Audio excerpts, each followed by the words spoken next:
So let's start again. For the input numpy sa first part, it is import numpy, a library for handling arrays and mathematical operation.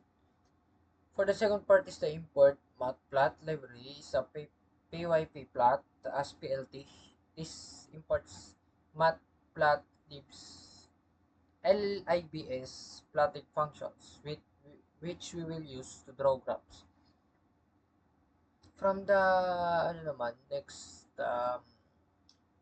explanation ay the word from matplotlib trigger import multiplication. This multiplicator, this imports a tool to control tick spacing on the axis, so we can show ticks at every integer. Here the next part is we define the discrete time index from n from 0 to 9 to the signal value of x from 1 to 10. This is our original signal. Next is the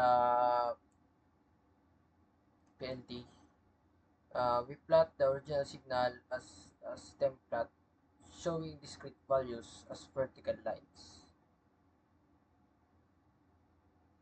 Next, let's proceed to the next line.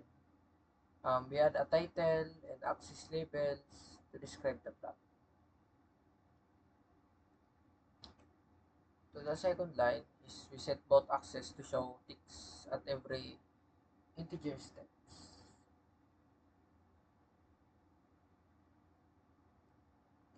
Next, we add a grid for clarity and display the original signal plot.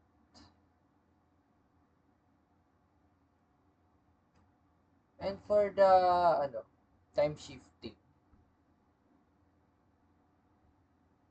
we create two versions of the signal. One delayed by 2 units shifted right, and one advanced by 2 units shifted left.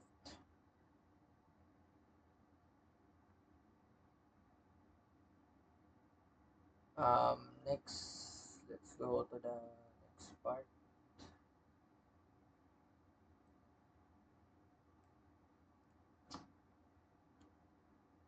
This part, we plot both signals, red for the left shift advance and the green for the right shift the delay.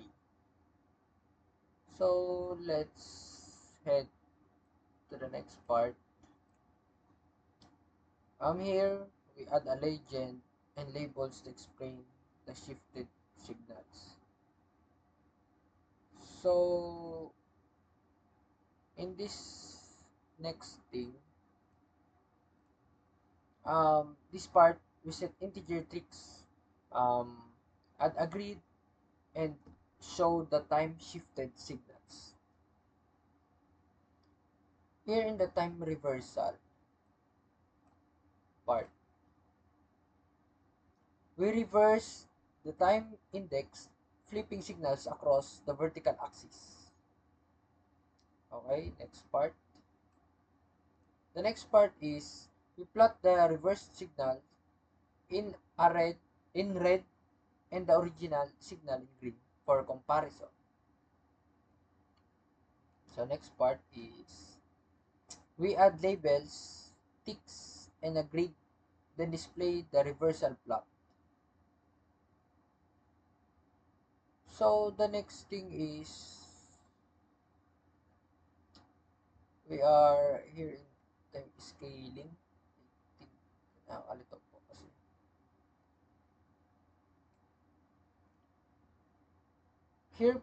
In this part, we create two scaled version of the signal. One expanded, stretched out by multiplying n by 2, and one compressed, squeezed by dividing n by 2.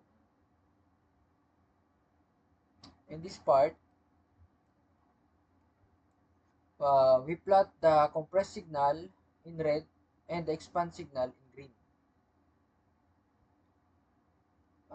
In this part, again, the last part, We add a legend, label, sticks, and a grid, then display the scaling plot, same as the first in the first here in the first part. So that's all